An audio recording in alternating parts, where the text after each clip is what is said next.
Hi, this is Mary Greendale, and it's campaign season. Candidates are starting to be interviewed, and I want you to understand that when I interview these candidates, I am asking each candidate for an office the same questions. They get the questions in advance, they can prepare, and then we go through them. I have found this to be a good way to get a sense of how people respond to the questions in substance, and also how they differ between one candidate to another. The other thing, for candidates that are not opposed, I do not do interviews, but if they are brand new to town government, I do. And I do so because I believe that people have the right to know who's running their town government. And so we meet them, we talk to them, and we ask them a series of questions that's appropriate for their town office. So you will be able to watch these interviews at your leisure, and keep an eye out for them, and let's get going.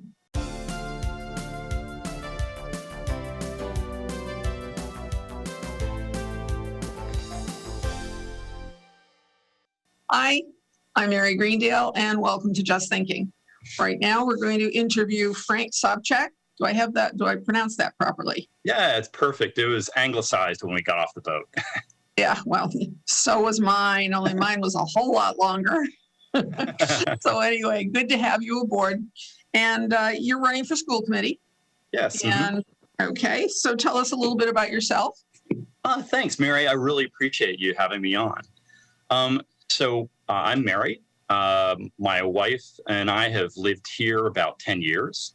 I spent 26 years in the Army, and I grew up in Fort Lauderdale, Florida, and I moved to New England from sunny South Florida for the weather.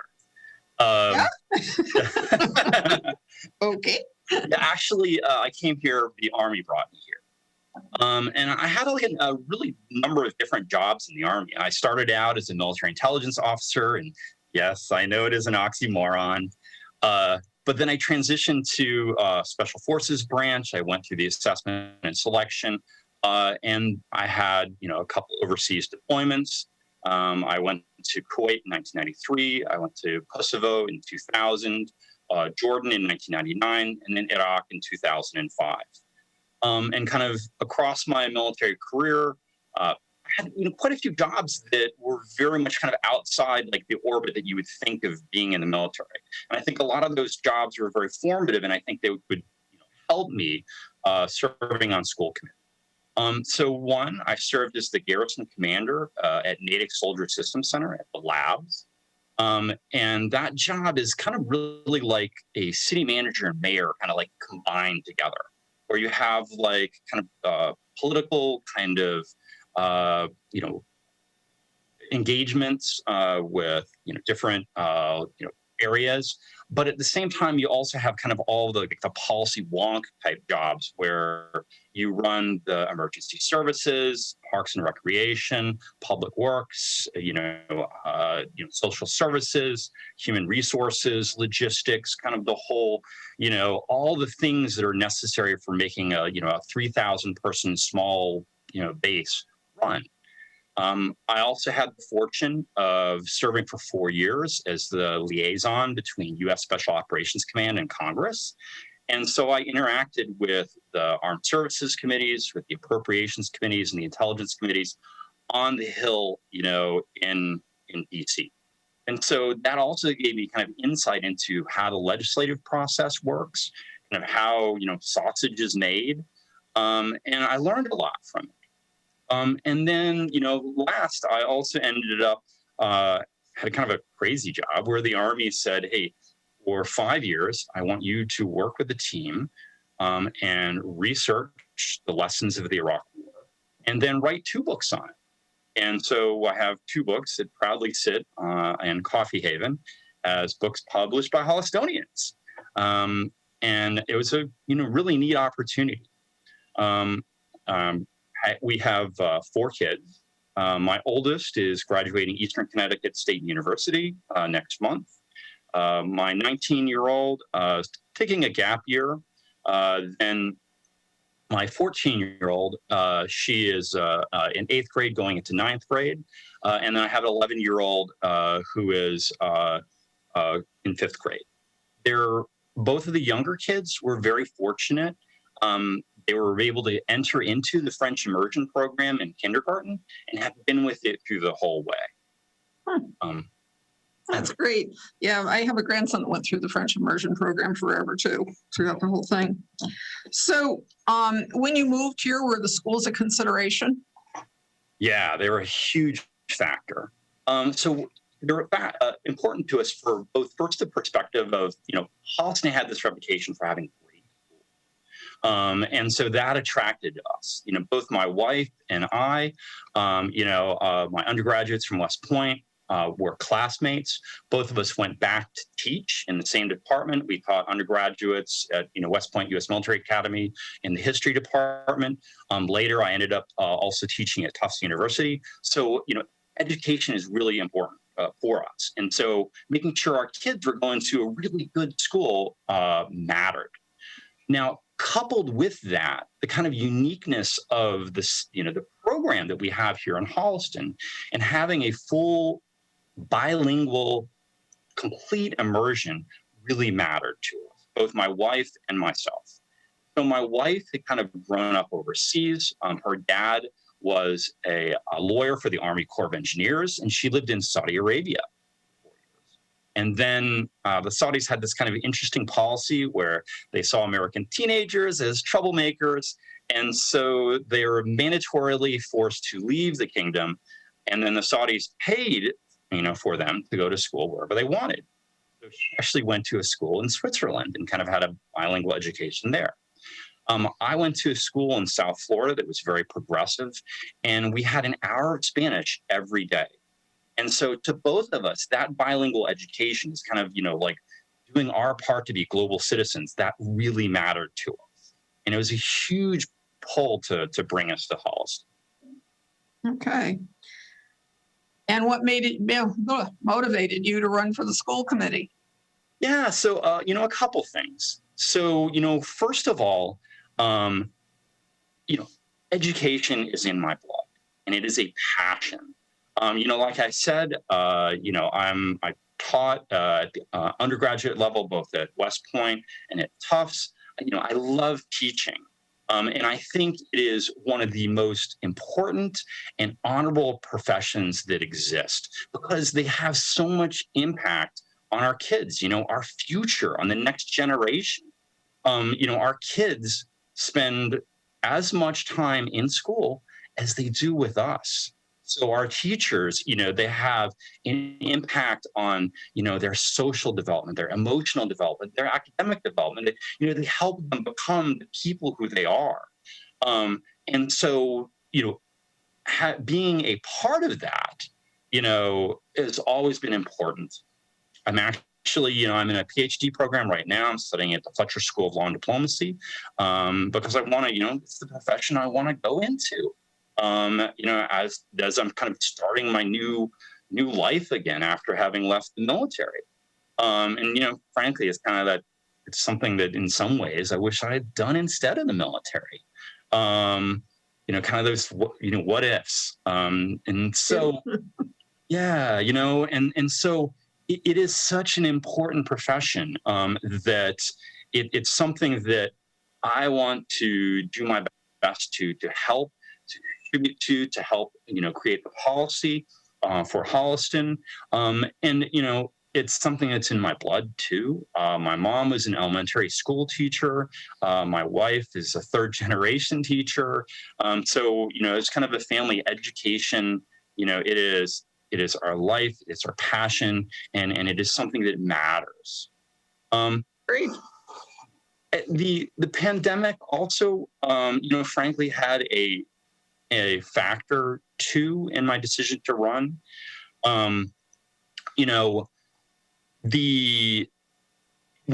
Holliston, we did a pretty good job, honestly. But at the same time, there were some, members of the school committee who just seemed very reluctant to kind of return our kids to school full time. kind of, even as, the fall, drug on and we got into winter, and you had statements, from Dr. Fauci, saying that we should close bars and open schools, there was still a reluctance there. And, that really kind of helped drive me to say, hey, I'd like to get involved in this, maybe give, a different perspective or, some fresh blood to the system. Okay. So, do you want to describe the specific skills that you bring to this board? You've certainly touched on any number of them, but maybe there are 2 or 3 that you'd like to highlight. Yeah. So, first of all, I think having, sorry for the military, metaphor, but having been in the trenches of education and actually having taught myself, having been through it, having had to, I taught actually in the fall at Tufts. And so, I had mixed students. I was teaching in person, but I also had some students who, when they hit a COVID protocol, that they would be remote. So I was teaching, kind of both remote and in person at the same time. I think having done it yourself gives you insight and value that when you step up to the level where you're making policy for the broad organization, that insight is really helpful, having kind of done it yourself. Second, I think I also bring a lot of executive management skills kind of to the table.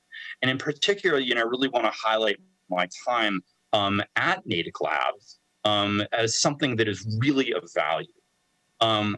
First of all, as kind of the garrison commander, as the city manager, I was in charge of an organization that had 250 people in it. And we had an average annual operating budget of $32 million, which, interestingly enough, is actually very close to the Holliston public school system in terms of employees and then also of annual budget. I had to make ends meet, just like you have to do in the school system. You have a budget, you have to live within those means. And during the time that I was the garrison commander, there were kind of the budget wars, the kind of games that were going on in DC, and sequestration was happening, where there was a mandatory cut if the parties couldn't agree upon a budget. And so we had mandatory 15% budget reductions kind of year after year while I was in charge. I had to live through that, and I managed it. So I think those tools, kind of a fiscal responsibility and how to manage a budget, I think that's something I really bring to the table. I think also, my organization, the interesting thing about Natick Labs is you think, oh, it's a military base. Well, out of the, roughly 2,500, 3,000 people there are less than 200 soldiers. Almost all the employees are government civilians who are part of one of many different unions. In particular, ours is the AFGE, Association of Federal Government Employees. And so everything that we did, every decision that I made was governed by the collective bargaining agreement that we had to live with. And so, it's part of my DNA. It's part of my experiences. I know I've lived through that. And lastly, in the job, we did a lot of the services that we provided were not provided through employees, but were provided through contracts. Many of them being similar contracts that the school system lets, with probably very similar rules, being government rules on how contracts are led. We had transportation contracts, we had housing, snow removal, custodial. So I think a lot of those skills really translate to a school committee responsibility. Okay.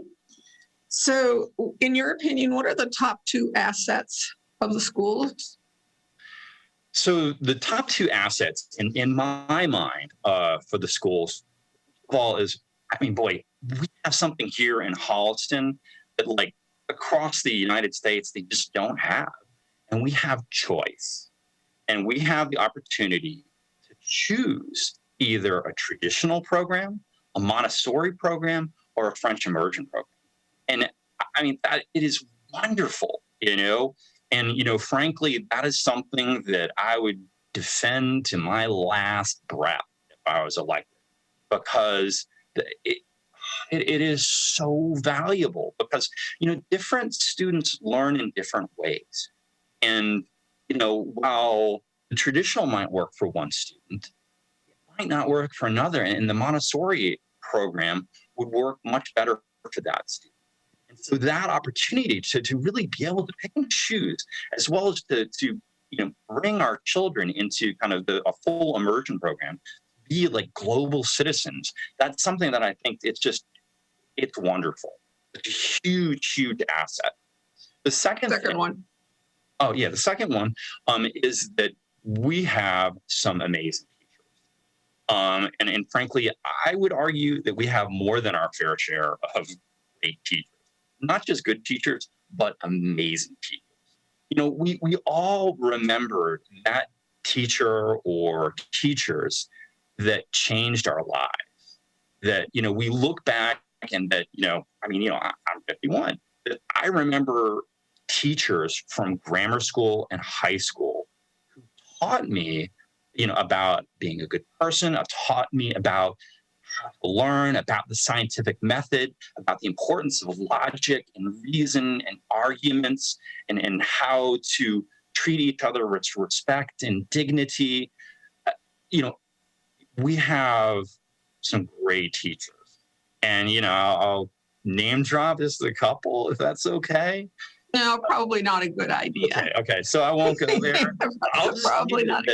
Okay, I'll just leave it at, I'll just tell you, we had a teacher who, my daughter, at the end of the year, when she learned that she would not have her next year, she cried, because this teacher had that much impact on her and treated her so well and made her learn so much that,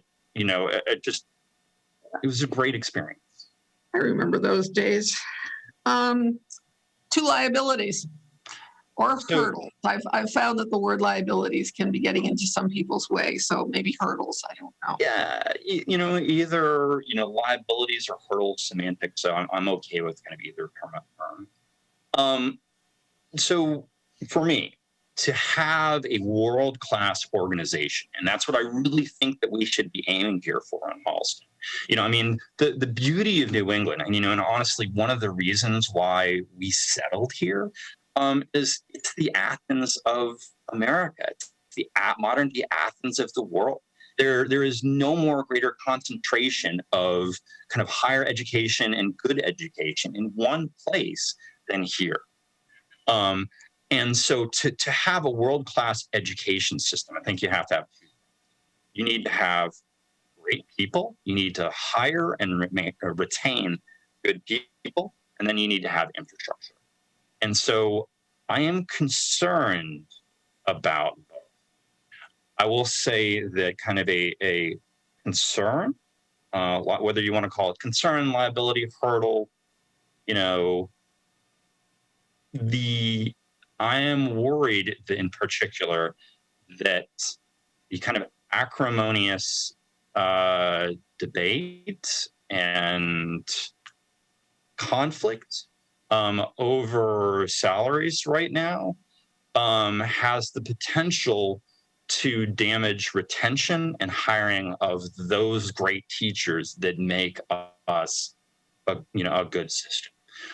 So I really think that that's one area where we can improve, and I want to make sure that we continue to attract and retain the best teachers. The second component, and the people are the heart and soul of an organization, and so that is paramount. That comes first and foremost. But secondly, I think you also have to have infrastructure. And I mentioned before, I'm 51.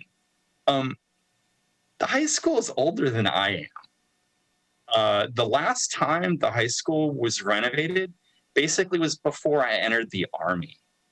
We're in the midst of the information revolution, where technology is changing at such a massive pace that in some ways it's hard to keep up with. If we don't invest in infrastructure, ensure that we are maintaining pace with the change, we're going to fall behind. And right now, the infrastructure in many of the buildings just doesn't cut it. And it's not just the technology; it's the environmental aspect of it, of the buildings. Also, they're not green buildings. Some of the windows are, so old you can literally it hurts you to see the amount of kind of both money and heat that's going out. So those are the kind of two areas I think that are liabilities that we could improve. Okay. I want to give you a heads up that we've got 13 minutes left, so careful in terms of time so that you don't run out of it. I do like to talk. Bearing in mind that you are just one of 7 people on a committee, is there one thing, one task, one whatever initiative you hope to undertake in your first term? Yes, definitely. And it's something that I actually think is doable. So, in March of last year, the school shuttered. And they were shut for a couple weeks. And then through the end of the academic year, we went to fully remote. The beginning of this year, K-3 was fully in person, which was awesome. But most everyone else was hybrid. So in essence, we've lived in the school systems with the impact of COVID for over a year. There are academic impacts. There are numerous peer-reviewed studies that show that the degree that students have fallen behind is measured in months, 5-6 months of lagging behind. There are social and emotional impacts on our kids. There are impacts in terms of the achievement gap. There are many impacts from the pandemic. And following along kind of on the school committee meetings, really what it appears to be is kind of steady state, kind of stay the course, and use the systems that are already in existence kind of on a passive kind of detection mode to try to mitigate the year-long impacts of the pandemic. If there is one thing that I would want to do, it would be to reverse that and to say, hey, this is not something that we can steady state. We have got to dedicate effort and funding toward mitigating those impacts, and that we should be much more active in our search to try to determine what the impacts have been. Because if the pandemic hit us for a year, it's probably going to take a year or more to recover from. That would be the number one thing that I would push for. Try to get, support for a program that it aims to really mitigate the impact of it. All right, and you've referenced this before, and that would be the teacher negotiations that are going on right now. And you also referenced the fact that you've had some experience in it, certainly at Natick Labs, if you were working with other unions. But why don't you just give us a little bit more of your background in terms of what that kind of experience has been and how you think it might be helpful with the future negotiations? Yeah, so I dealt with very contentious negotiations. And when I was in command at Natick, we were actually renegotiating the collective bargaining agreement with the AFGE during my tenure. It gets contentious. I found that it is absolutely critical to be diplomatic, to be respectful, to be transparent, to try to communicate any changes that have to happen as far in advance as possible to give people a chance to react to them. Don't surprise anyone. And so I've dealt with very contentious kind of issues. At both, I was the senior government representative for the renegotiations. So I was the person that basically I was signed on the dotted line when the final negotiations were complete, and I had to personally agree to all the changes to the VA. You know, and honestly, those are not the most kind of contentious kind of issues I've had to deal with. You know, in Iraq, when I was deployed, I was in a combat role. I was commanding a special forces company with 4 special forces detachments. And, you know, in missions, I had the authority to approve or deny missions or impose restrictions on missions. And, you know, those got very contentious. So it's something that, you know, I'm familiar with, and, you know, roll up my sleeves and, you know, Okay. make sausage. Well, welcome to our world. Yeah. So I know you don't have a magic wand any more than I do, and if I did, I would use it before you got a chance. There you go. But anyway, We all wish for one. yeah, boy, phew.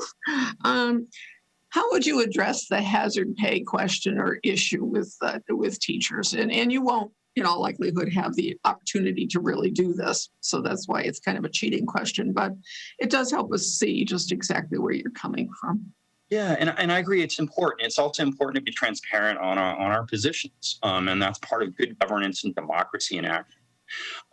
So I think there are 2 elements to this, to the decision making that I approach from my perspective. You know, I am philosophically, I'm a utilitarian. I'm kind of, you know, I'm Spock. You know, the needs of the many outweigh the needs of the few. The greatest good for the greatest number of people kind of is how philosophically I make decisions. And so I look at it from two main perspectives.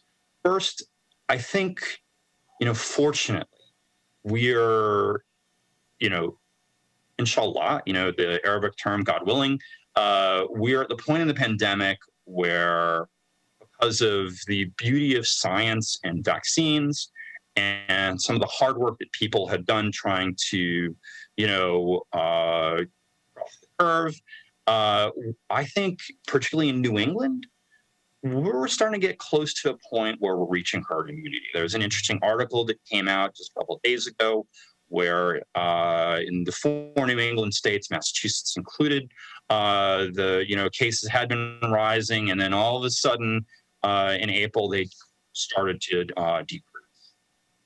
So I think that is a element of the decision making that I think has to be kind of where we're at in terms of and, you know, fortunately, you know, unfortunately at first, teachers were not prioritized for the vaccine, and they should have been. Fortunately, Governor Baker kind of reversed himself when he kind of instructed that the schools were going to go back to in-person schooling, which was a good decision, and I'm very glad that our teachers were prioritized. But, you know, I think that factor kind of really comes into play in my decision. The second component of it is also, you know, it's fiscal responsibility. You know, if I had, you know, the Harry Potter wand, I would wish for unlimited resources.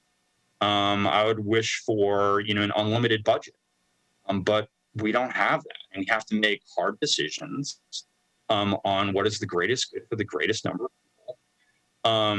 And so, you know, consequently, at this point, you know, with the data that we have now, you know, kind of again, barring some sort of change, it would not be something that I'd be willing to support. Right. And that wraps up the questions. And this gives you about 4 minutes if you want to take that much time. But anyway, to do a closing statement for why should we vote for you for school committee? Yeah. So, you know, number one is, you know, my family, you know, my wife and I came from across, you know, the United States. We've lived in many different places, internationally and domestically. We chose Holliston among all the places we've been. In my 26-year career, I moved 18 times. We chose Holliston because we love the community here, because we love the schools here, and that is something that we want to continue. We want to sustain it. It is really important. And that is something that I will give my heart and soul to. I am an educator at heart. I've taught at the undergraduate level at West Point and at Tufts. I've PA'd at the Fletcher School of Law and Diplomacy and at MIT. I'm currently in a PhD program, and again, fingers crossed, I'll graduate next May. So education is in my blood. It is part of me. It is part of who I am. And it is something that I love. I have extensive executive experience in leading government organizations, but I also know diplomacy. And I know the importance of the fact that I am just one of 7 people, and that anything that gets done, I'll have to, work, build, negotiate, compromise, work with others to continue to ensure that the Holliston school system is a great system, that it continues to produce excellent, well-educated students that are scoring high academically, but who are also good people, who are global citizens, who are tolerant, who respect each other, and who are kind to each other. And so if you vote for me, that's what you'll be voting for. And so I definitely thank you for your time, and, look forward to having a great day. Well, thanks so much, Frank. You did a fine job of explaining yourself. Thank you for that. All right. And for the moment, then I will say goodbye and good night or good day or whatever. Yeah, and whatever time it is now. And I'll catch up on the next show. All right. We'll see you again. Thank you.